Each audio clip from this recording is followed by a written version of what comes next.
हा फुलाला 2 वर्ष पण झाली आणि जैनपेढी तर मोठी अवजड वाहनांची रहदारी होती आणि रत्नेश्वरी मंदिराला ग्रामस्थांनी फुलासाठी विरोध केला होता, कारण त्याची फायलिंग चालू होती. तेव्हा रत्नेश्वरी देवीच्या देवळाला तडे गेले होते मोठ्या प्रमाणात. ग्रामस्थांनी आणि मी स्वतः तालुका उपाध्यक्ष सचिव आहे, मी स्वतः पुस्तक घेऊन विरोध केला होता. आताची परिस्थिती अशी आहे की आता 10 तारखेला आमचं पालखी सोहळा यात्रा आहे आणि पालखी सोहळा मोठ्या थाटामाटात होतो. त्या उत्सवात आम्ही लोक सध्या आहेत, सगळी तयारी आमची ती चालू आहे. ती चालू असताना आता आमच्या नजरेत असा आला की आता बनलेला पूल तिथं ह्या मोठ्या प्रमाणात जे तडे गेल्याने खचला येतो अक्षरशः, जेणेकरून उद्या कुठलाही मोठा अपघात होऊ शकतो, जीवितहानी होऊ शकते.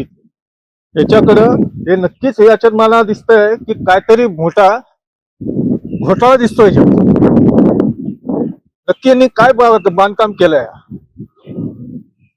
यांना सगळं माहिती असताना की इथनं गाड्या धावणार, ते लोडेड गाड्या धावणार आहेत, हेवी व्हेकल धावणार आहेत, तसा बांधकाम व्हायला पाहिजे होता.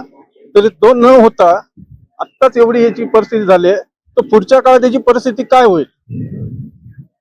लागूनच इथं आता पार्क बनवलाय जैनपेठीनी. इथं जर गावातले सगळे लेडीज बोला, महिला बोला किंवा मुलं बिलं इथे येतात बसाय उठायला, आणि जर असं इथं अपघात झाला त्याची जबाबदारी कोण घेणार? जैनपेठी प्रशासनानं या गोष्टीवर लक्ष आहे की नाही? हे सगळं वाऱ्यावर सोडलंय. आणि असं असेल तर आम्ही मनसे म्हणून आणि ग्रामस्थ म्हणून हे कधीच सहन करून घेणार नाही. आणि हा विषय राजसाहेबांपर्यंत मी घेऊन जाणार, कारण हे मोठा याच्यात मला तर काहीतरी घोळ दिसतोय. कारण इकडनं आपण बघतोय पण त्या साईडने पण पूर्ण तडे गेलेले आहेत आणि पुन्हा उखडलेलं आहे काम. तो आता काय मागणी आहे?